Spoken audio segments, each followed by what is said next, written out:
Hello hello विद्यार्थी मित्रों, मैं प्राध्यापक कालेसर हनुमान कनिष्ठ महाविद्यालय घारगा तालुका कलम जिला उस्मानाबाद के कॉलेज में हिंदी का प्राध्यापक हूँ। मैं आज 12वीं कक्षा का गद्य आदर्श बदला यह सुदर्शन लिखित कहानी आपको पढ़ा रहा हूँ। आदर्श बदला, इसमें दो शब्द हैं, एक आदर्श और दूसरा है बदला। आदर्श किसे कहेंगे? जो अच्छा काम करता है वह आदर्श। और बदला किसे कहेंगे? जिसने आपको परेशान किया है, उसी को हिंसक मार्ग से सबक सिखाना मतलब बदला लेना। आपने अभी तक देखे हैं समाज में कई बदले लिए हैं, लेकिन बदला ज्यादा तौर पर हिंसा के माध्यम से लिया जाता है। लेकिन लेखक इस कहानी में आपको आदर्श बदला कैसा होता है यही सिखाने की कोशिश कर रहे हैं। यह आपके जीवन में एक आदर्श बदला, यह एक अच्छी सीख है। पहले मैं आपको पात्र, कहानी के पात्र बता दूंगा। कहानी के पात्र, 3 पात्र महत्व के हैं। एक बैजू बावरा, जो सन्यासियों के साथ घूमने वाला बेटा। दूसरा है हरिदास, बाबा है, वह बैजू के गुरु हैं।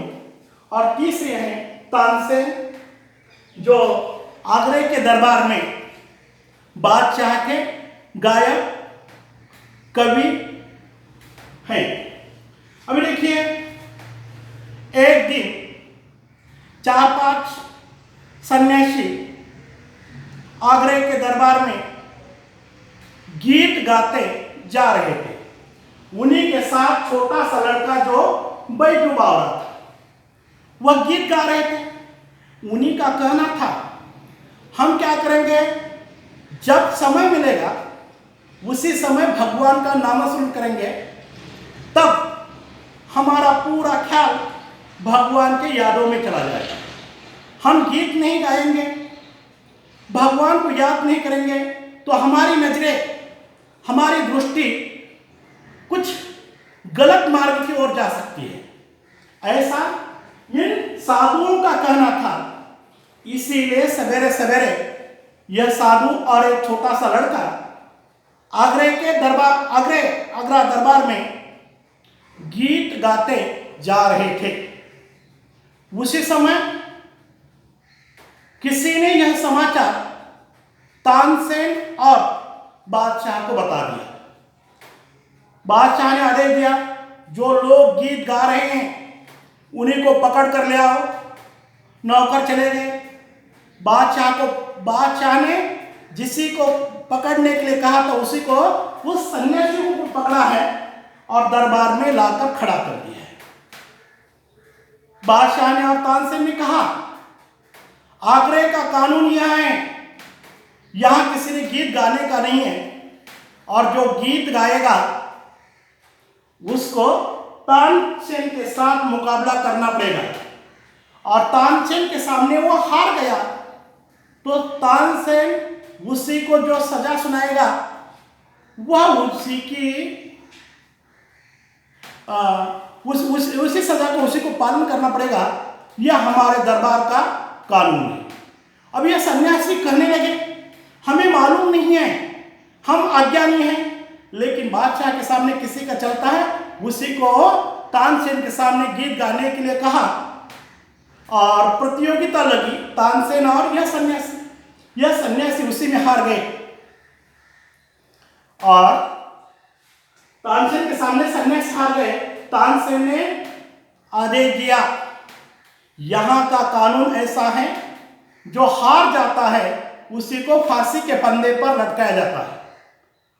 चारों सन्यासियों को फांसी के फंदे पर लटकाया गया, लेकिन उन्हीं के साथ छोटा सा लड़का जो था बैजू बावरा, उसी की जान बख्शाई। जान बख्शा का मतलब जीवदान देना। छोटा है, ऐसा कहकर उसी को छोड़ दिया गया।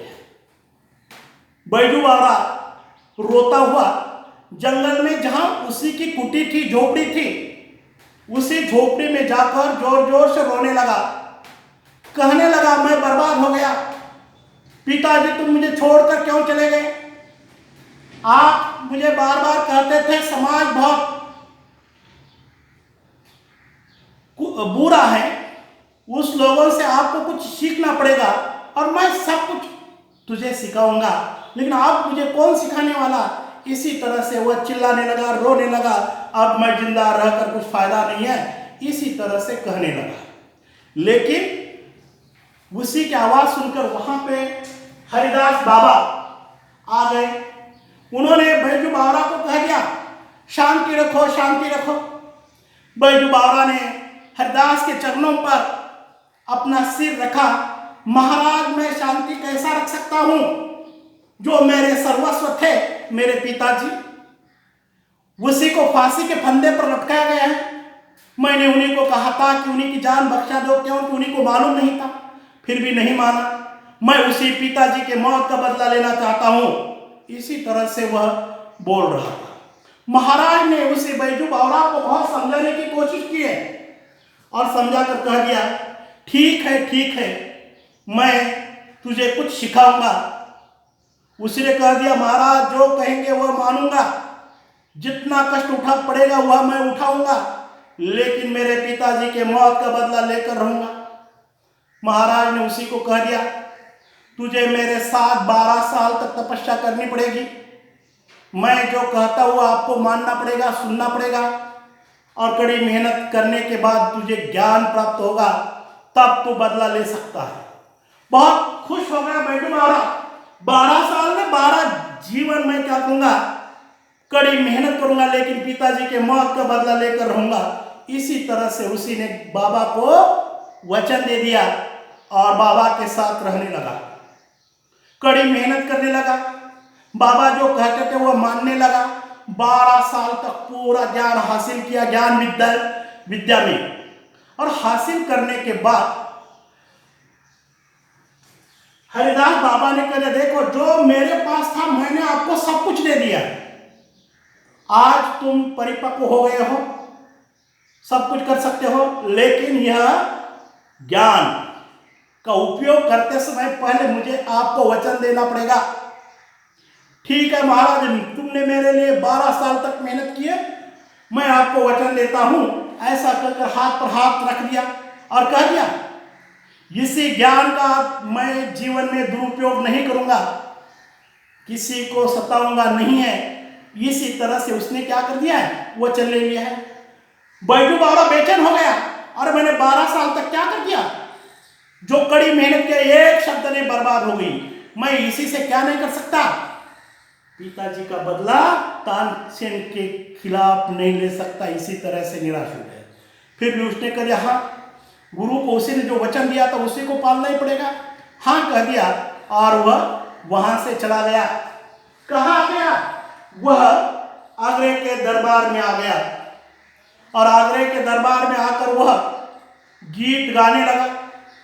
लोगों को याद आ गया 12 साल के पहले की बात। देखो यहाँ पे सन्यासी आए थे, उन्होंने क्या कर दिया था? गीत गाया था। उसी को सजा क्या मिली थी? मौत मिली थी, मौत। अभी इस बच्चे की भी मौत होगी। उसी को जाकर समझाने की कोशिश कर रहे थे, लेकिन उसी को जाकर समझाने की कोशिश करने के पहले उसी का गायन गीत सुनकर लोग मंत्रमुग्ध हो गए थे, और बताना तो छोड़ गए, मंत्रमुग्ध हो गए। लेकिन यह समाचार तुरंत क्या हो गया? तानसेन और बादशाह के सामने, तानसेन और बादशाह को पता चला। उन्होंने कहा था, देखो उसी को ले आओ। लेकिन जो उसी को पकड़ने के लिए गए थे, लाने के लिए गए थे, वह भी मंत्रमुग्ध हो गए, और चलते चलते वह कहां पे आ गए हैं? दरबार के पास आ गए हैं। बादशाह ने बैजू बावरा को कह दिया, आपको हमारे दरबार का कुछ नियम मालूम है, कानून मालूम है? जी नहीं। देखिए आपको क्या करना पड़ेगा, तानसेन के साथ ज्ञान विद्या में प्रतियोगिता करनी पड़ेगी, और उसी में आप हार गए तो आपको क्या, तानसेन जो सजा सुनाएगा वो भुगतनी पड़ेगी, और तानसेन हार गया तो उसी को क्या सजा देना है आप तय करेंगे। ठीक है, कह दिया। बादशाह ने दूसरे दिन प्रात के समय गांव के बाहर दोनों की प्रतियोगिता का नियोजन किया गया और वहां पे आ गए, सब लोग आ गए। सभी लोग 12 साल की बातों को 12 सालों की बातों को याद कर कर वहां आके बैठ गए। अभी क्या होता है और कौन हार जाता है, कौन जीतता है, बेचैन थे और हो गए। बैजू बावरा को कह दिया तुम क्या करो, तुम्हारी विद्या शुरू करो, गाना शुरू करो। बैजू बावरा ने क्या कर दिया, गाना प्रारंभ कर दिया तो लोग मंत्रमुग्ध हो गए। और इतना ही नहीं, कुछ समय में हिरण छलांग लगाकर उसी का गीत सुनने के लिए आकर खड़े रह गए। बैजू बावरा ने अपने गले की माला निकाली, हिरण के गले में डाल दी और गीत गाता रहा। सभी लोग मंत्रमुग्ध हो गए और गीत जब बंद कर दिया, हिरण वहां से चले गए, भागकर छलांग लगाई चले गए। लोग धरती पर आ गए, मतलब बैजू बावरा जब गीत गा रहा था जैसे कि स्वर्ग का आनंद ले रहे थे, और उसी का गीत बंद हो गया, लोग होश में आ गए। बादशाह ने कह दिया तानसेन तुम्हारा गाना शुरू करो। उसने गाना शुरू कर दिया। बैजू बावरा ने कह दिया देखो मैंने हिरण को क्या कर दिया था, गले में फूल माला डाली थी, उसी हिरण को दोबारा वापस लाओ मंत्रमुग्ध से, अपने गीत के माध्यम से। ठीक है, तानसेन अभी तक जितना गीत नहीं गाया उससे कई गुना अच्छा गीत गाने लगा और सोचने लगा, बोलने लगा। लेकिन जैसी स्थिति बैजू बावरा की थी वैसी स्थिति किसी की नहीं है, तानसेन की नहीं थी। बैजू बावरा को इस वक्त पसंद किया था लोगों ने और तानसेन को नहीं है। तानसेन का गीत बंद हो गया, कोई हिरण नहीं आ गया। तानसेन ने कह दिया देखो हिरण वहां से जा रहे थे, हिम्मत है तो दोबारा आप क्या करो, हिरण को बुला के लाओ, मंत्रमुग्ध कर आप उसी को लाओ। बैजू बावरा ने कह दिया हाँ हाँ, और दोबारा उसने क्या करना शुरू कर दिया, गीत गाना शुरू कर दिया। जो हिरण वहां से छलांग लगाकर चले गए थे वह दोबारा आ गए हैं और वहां बैजू बावरा का गीत सुन रही है। जो माला डाली थी वह निकाली गई और निकालने के बाद वह गीत बंद हो गया, हिरण चले गए। बादशाह ने आदेश फरमाया इस बार तानसेन हार गया, लेकिन कौन जीता, बैजू बावरा जीत गया। यह बात कहते ही तानसेन बैजू बावरा को कहने लगा मेरे हाथ से गलती हुई, मेरी जान बख्शा दो, मेरी जान मत ले लो। बादशाह ने तो कहा था आपकी जान किसी के हाथ में, बैजू बावरा की। लेकिन बैजू बावरा ने जो ज्ञान विद्या किसी के पास से सीख ली थी, हरिदास बाबा के पास से सीख ली थी। उन्होंने कहा था इसी ज्ञान का दुरुपयोग नहीं करना, किसी को हानि नहीं पहुंचाना। इसीलिए बैजू बावरा ने कह दिया आप जान की भीख मांग रहे हो, लेकिन 12 साल की बात याद कर लो, जिस दिन आपके दरबार में साधु लोग गीत गा रहे थे, दरबार का कानून उन्हीं को मालूम नहीं था, उन्होंने इसी तरह अपनी जान की भीख मांगी थी, फिर भी अनजान में आपने उन्हीं को सजा सुनाई और फांसी के फंदे पर लटका दिया था। लेकिन छोटा जो लड़का था उसी की जान बख्शा दी थी, उसी तरह मैं आपको जान बख्शा देता हूं, आपको फांसी नहीं सुनाता, लेकिन जरूर एक आदेश देता, जरूर मैं आपको कुछ कहता। इसी के आगे आपके दरबार में ऐसा कानून ना बनाया जाए ताकि लोगों की मौत ना हो जाए, लोगों को तकलीफ ना हो जाए। इसी तरह से बैजू बावरा ने अपने पिताजी का जो बदला था अवश्य लिया था, लेकिन वह बदला हिंसा के माध्यम से नहीं है, एक आदर्श बदला था। पिताजी की जान लेने वाले लोगों को या तानसेन को उन्होंने क्या कर दिया था, जान बख्शा दी थी। इसी तरह से यह आदर्श बदले का क्या है, आशय है, मैंने आपको बता दिया। ठीक है, देखिए किताब हो तो देख सकते हैं, आदर्श बदला, लेखक है सुदर्शन। देखिए सुदर्शन क्या है, सुदर्शन हिंदी साहित्य के सम्राट जो प्रेमचंद हैं, उन्होंने जो यथार्थ कहानी लिखकर हिंदी साहित्य को समृद्ध किया है, उसी को आगे बढ़ाने की कोशिश सुदर्शन ने मतलब लेखक ने क्या कर दिया है, उन्हीं का कार्य आगे बढ़ा दिया है। उन्हीं का वास्तविक नाम बद्रीनाथ है, वह सियालकोट के रहने वाले हैं। उन्हीं का जन्म 29 मई 1895 में हुआ है और उन्हीं का निधन 9 मार्च 1967 में हुआ है। उन्होंने जो लिखा हुआ साहित्य है, पुष्पलता, सुदर्शन सुधा, तीर्थ यात्रा, पनगढ़, यह उन्हीं के ख्याति प्राप्त कहानी संग्रह है। सिकंदर, भाग्य चक्र, यह उन्हीं के ख्याति प्राप्त नाटक हैं। भागवती, यह उपन्यास है। अनरी मैजिस्ट्रेट, यह उन्हीं का प्रहसन आदि साहित्य है। परिचय देखो, कहानी भारतीय साहित्य के प्राचीन विधा प्रकार है। कहानी है, लेकिन आज की कहानी नहीं, प्राचीन है। कहानी जीवन का मार्गदर्शक कहलाती है। अभी देखो, प्राचीन कहानी पढ़कर हम क्या कर देते हैं, हमारे जीवन का मार्गदर्शन कहलाती है। जीवन के प्रसंगों को उद्घाटित करती है, मन को बहलाती है। अंततः कहानी विधा का विभिन्न उद्देश्यों के अनुसार वर्गीकरण किया जाता है।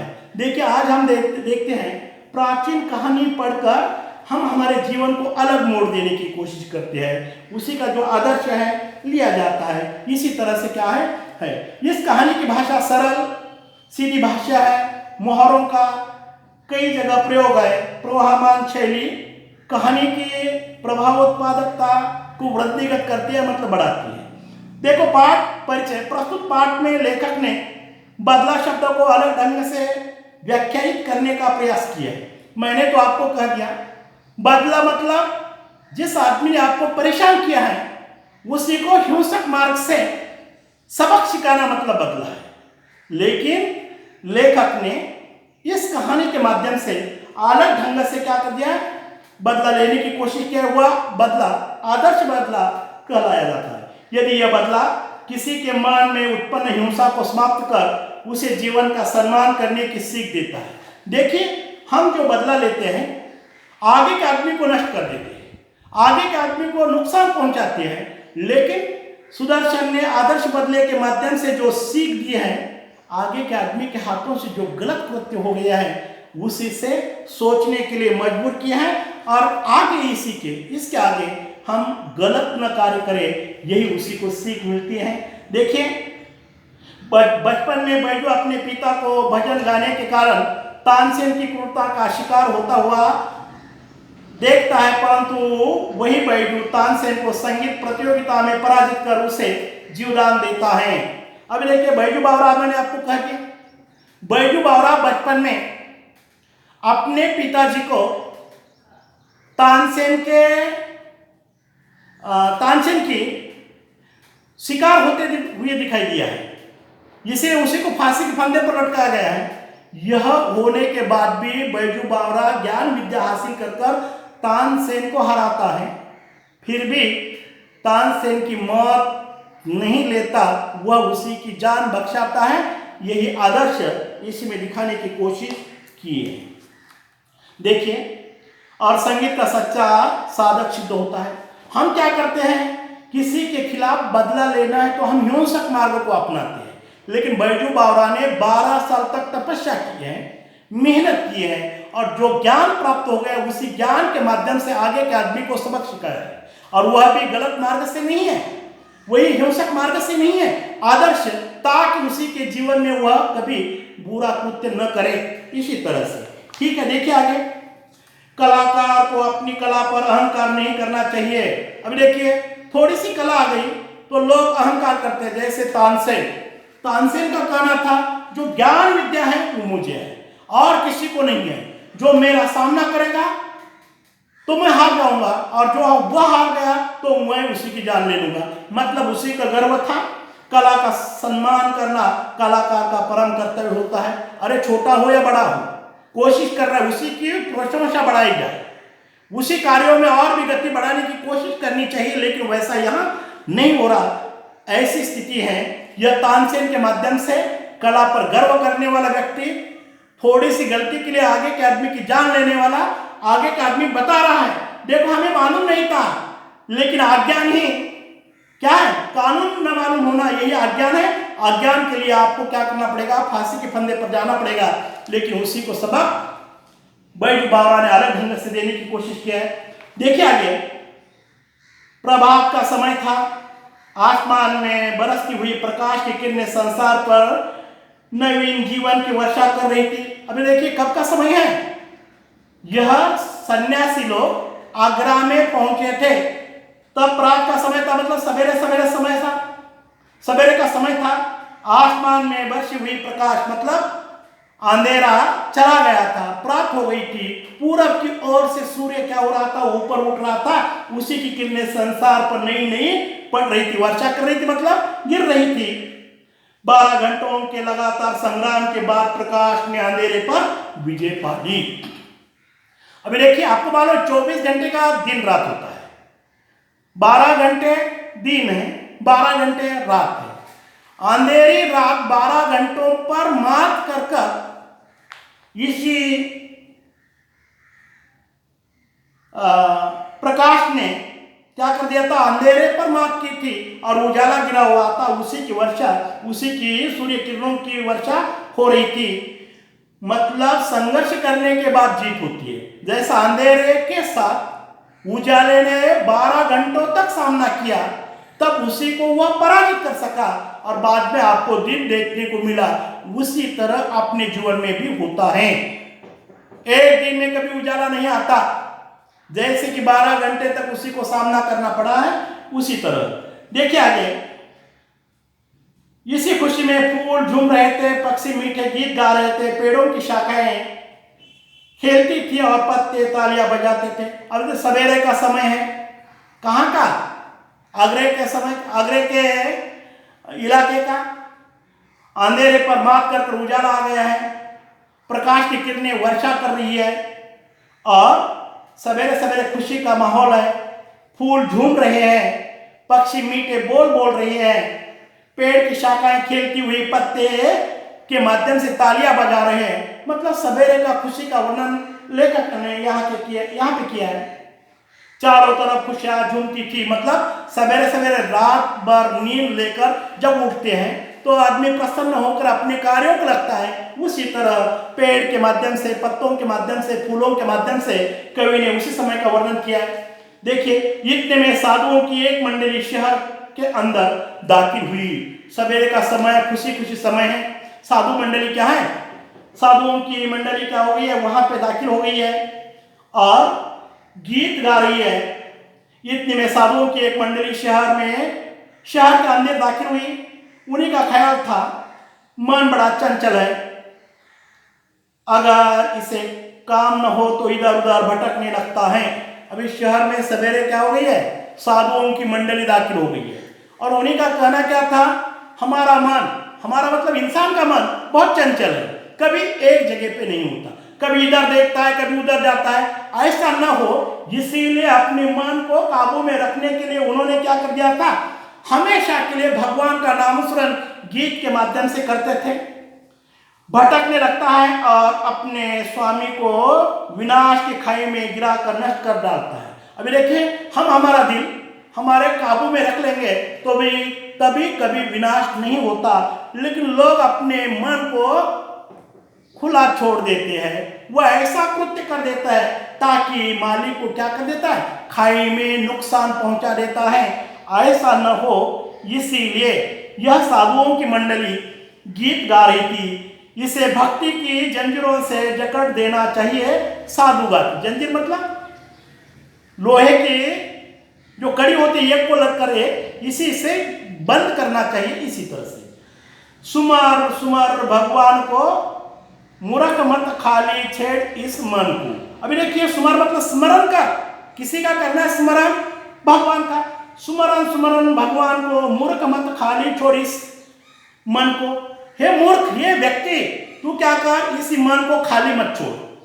खाली छोड़ दिया तो वह किधर भटकेगा और तुझे मालिक को क्या कर देगा, नुकसान पहुंचाएगा। ऐसा कहकर यह मंडली क्या कर रही थी, गीत गा रही थी।